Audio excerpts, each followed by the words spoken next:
Aam Aadmi Party chief Arvind Kejriwal is addressing a press conference. Let's listen in.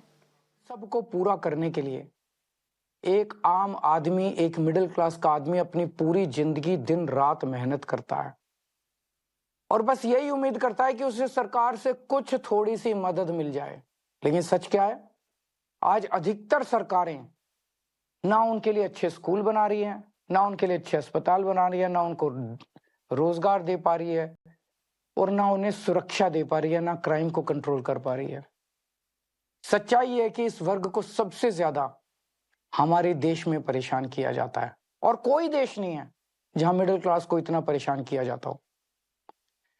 आपको पता है, अगर एक मिडिल क्लास परिवार साल में 10-12 लाख रुपए कमाता है तो income tax, GST, toll tax, education cess, sales tax, property tax, corporate tax, service tax, registration tax, capital gain tax वगैरह वगैरह वगैरह, ये सारे टैक्स मिला के एक मिडिल क्लास की 50% से ज्यादा आमदनी केवल और केवल सरकार को टैक्स देने में चली जाती है।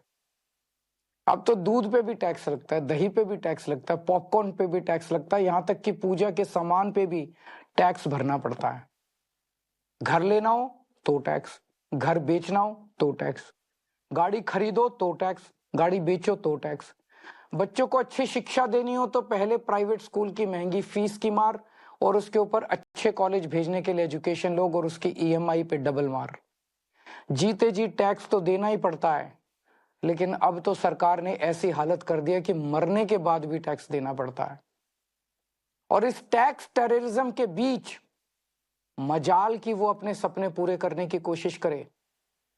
सच्चाई है कि आज एक यंग मिडिल क्लास कपल, शादीशुदा कपल, उसके लिए फैमिली प्लानिंग एक फाइनेंशियल डिसीजन बन गया है। जब वो बच्चा पैदा करते हैं तो पहले सोचते हैं उनके मन में सब, क्या हम इस बच्चे की परवरिश अफोर्ड कर पाएंगे? कहां पहुंच गया हमारा समाज। यही सब परेशानियों की वजह से बहुत से लोग देश छोड़ के जा रहे हैं। 2020 में 85,000 भारतीय देश छोड़ के विदेश चले गए और 3 साल बाद 2023 का आंकड़ा दिखाता है कि 3 गुना, यानी कि 2,16,219 लोग देश छोड़ के चले गए। ये हमारे देश के लिए बहुत बड़ा नुकसान और दुख की बात है, क्योंकि ये युवा जो हमारे देश का भविष्य बन सकता था, आज किसी और देश का भविष्य बन रहा है। अब ये समस्या है, लेकिन इसका समाधान क्या है? सरकार के पास पैसा जनता से आता है। अब इस पैसे को खर्च करने के दो ही तरीके हैं। या तो सरकार इस पैसे को जनता की भलाई पे खर्च करे, शिक्षा पे, स्वास्थ्य पे, ऐसी बेहद जरूरी बुनियादी सुविधाएं बेहतर करे, लोगों का जीवन बेहतर करे। और या फिर दूसरा तरीका है कि अपने उद्योगपति दोस्तों को कर्ज दे दे और थोड़े दिन में वो कर्ज माफ कर दे, जनता के पैसे डुबो दे। हमारी दिल्ली सरकार ने पहला तरीका चुना। हम जनता के पैसे जनता पे खर्च करते हैं। मेरा मानना है कि मिडिल क्लास सिर्फ शिक्षा से ही आगे बढ़ सकता है, इसलिए हमने सरकार बनते ही एजुकेशन का बजट 5,000 करोड़ से सीधा 10,000 करोड़ कर दिया और आज ये बजट 16,000 करोड़ पे पहुंच गया, हमारा दिल्ली का शिक्षा बजट।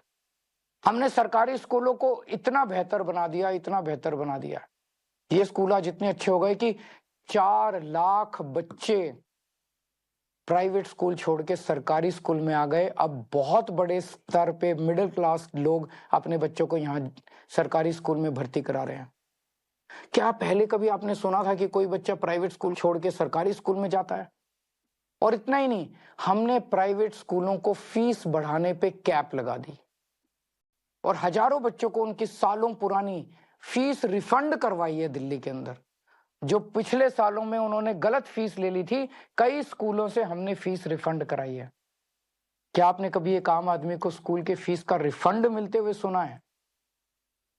तो आप ही बताइए, क्या हमने आप ही के टैक्स के पैसे शिक्षा में इन्वेस्ट करके, शिक्षा का बजट बढ़ा के, स्कूल बेहतर करके, प्राइवेट स्कूलों की फीस पे कैप लगा के, क्या हमने कोई गुनाह किया है? हमने मिडिल क्लास को महंगाई की मार से बचाने के लिए बिजली और पानी के बिल कम कर दिए। आज देश के सभी बड़े शहरों में सबसे सस्ती बिजली दिल्ली वालों को मिलती है। और इतना ही नहीं, हमने आपके टैक्स का पैसा इंफ्रास्ट्रक्चर में इन्वेस्ट करके पूरी दिल्ली में बिजली की सप्लाई 24 घंटे कर दी, जबकि 10 साल पहले दिल्ली में 8 से 10-10 घंटे के पावर कट लगते थे। ये करके मिडिल क्लास को अगर हमने थोड़ी सी राहत पहुंचाई है तो क्या हमने कोई गुनाह किया है?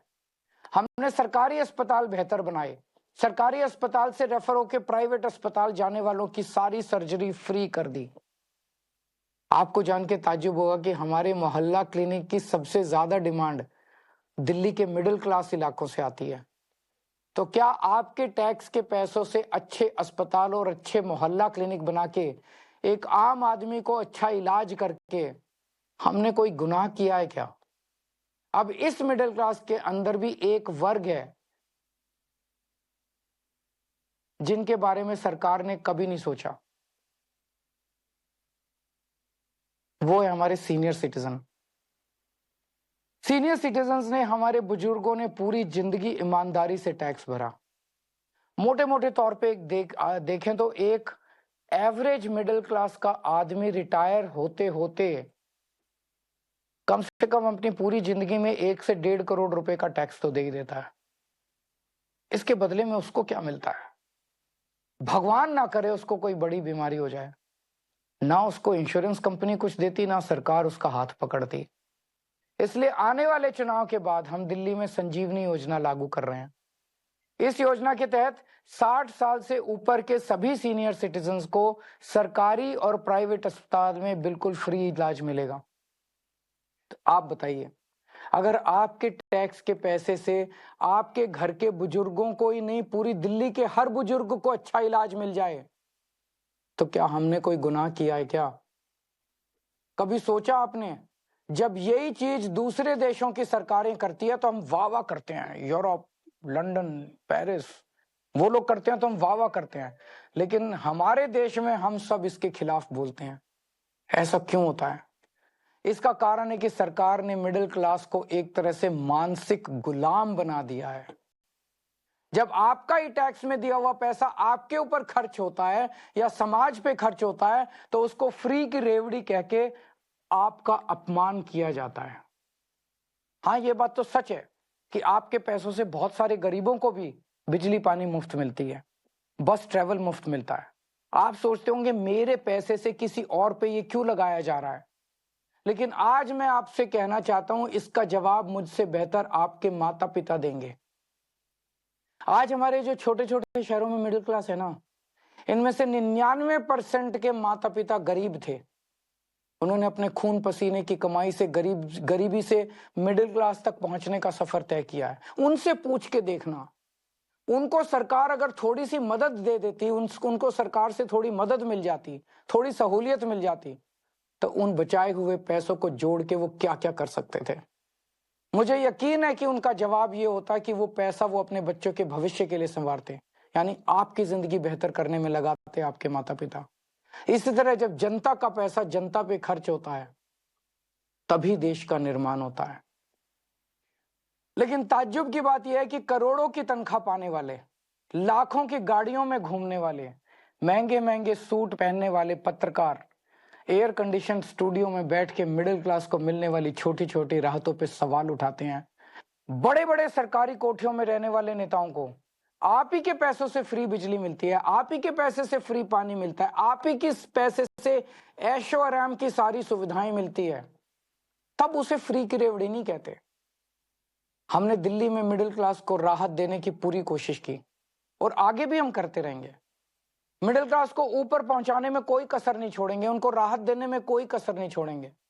और आज हम केंद्र सरकार से भी ये अपील करते हैं कि हमारे देश के असली सुपर पावर भारत के मिडिल क्लास को पहचाने। आज मैं ये ऐलान करता हूं कि मैं और आम आदमी पार्टी सड़क से लेके संसद तक मिडिल क्लास की आवाज बनेंगे, उनकी आवाज उठाएंगे, उनके मुद्दों को उठाएंगे। आज से 2 हफ्ते के बाद देश का अगला बजट आने वाला है। इस लोकसभा के सत्र में आम आदमी पार्टी के सांसद मिडिल क्लास के मुद्दे संसद में उठाएंगे। मिडिल क्लास की आवाज की गूंज अब संसद में सुनी जाएगी। हम ये मांग करते हैं कि देश का अगला बजट मिडिल क्लास को समर्पित हो। आज मैं केंद्र सरकार से 7 डिमांड कर रहा हूं, 7 पॉइंट डिमांड्स मिडिल क्लास की तरफ से। पहला, शिक्षा का बजट 2% से बढ़ा के 10% किया जाए। प्राइवेट स्कूलों की फीस पे लगाम लगाई जाए पूरे देश में। दूसरा, उच्च शिक्षा के लिए, हायर एजुकेशन के लिए सब्सिडी और स्कॉलरशिप्स दी जाएं। तीसरा, हेल्थ का बजट भी बढ़ा के 10% किया जाए और हेल्थ इंश्योरेंस से टैक्स हटाया जाए। चौथा, इनकम टैक्स की छूट की सीमा को 7 लाख से बढ़ा के कम से कम 10 लाख किया जाए। पांचवा, एसेंशियल कमोडिटीज के ऊपर, आवश्यक वस्तुओं के ऊपर से जीएसटी खत्म किया जाए। छठा, सीनियर सिटीजन्स के लिए मजबूत रिटायरमेंट प्लान और पेंशन की योजनाएं बनाई जाएं और देश भर में सभी सरकारी और प्राइवेट अस्पतालों में सीनियर सिटीजन्स को मुफ्त और अच्छा इलाज दिया जाए। और सातवां, बुजुर्गों को पहले रेलवे में 50% कंसेशन मिलता था जो बंद कर दिया गया, उसे दोबारा चालू किया जाए। ये है हमारा मिडिल क्लास का मैनिफेस्टो। अगर आप हमारे मिडिल क्लास मैनिफेस्टो से सहमत हैं तो हमारी वेबसाइट middleclassmanifesto.com पर साइन करें और आप अपनी भी आवाज केंद्र सरकार तक पहुंचाएं। अगर देश का पूरा मिडिल क्लास एक साथ एकजुट होकर अपनी आवाज उठाएगा तो सरकार की हिम्मत नहीं है कि वो आपकी आवाज ना सुने। सरकार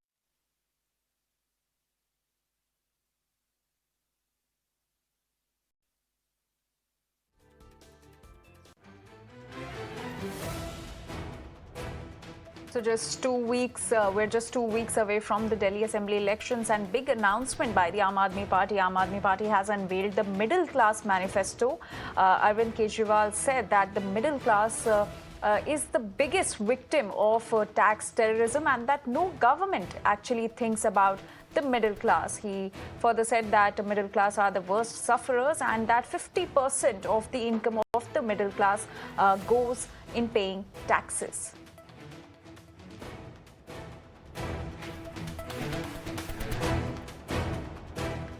Arvind Kejriwal even said that today even curd and popcorn is taxed and that family planning is also now a financial decision. And he further said that over 2 lakh citizens left India in 2023 due to the tax terrorism. And he also justified that the Aam Aadmi Party government spends people's money on the people only. He further said that middle class can progress through education, and that is what the Aam Aadmi Party government spends the most on. My colleague Kritika is now joining us with more details. Kritika, can this be seen as a masterstroke by the Aam Aadmi Party? Just ahead of the assembly elections, they've released a middle-class manifesto, which is very rare. Well, actually, today in over 10 minutes long video, Aam Aadmi Party Chief Arvind Kejriwal has directly addressed the middle class, the taxpayers, in fact, of Delhi. Now, major part of his address was focused around how the middle class, and in his words, is under tax terrorism.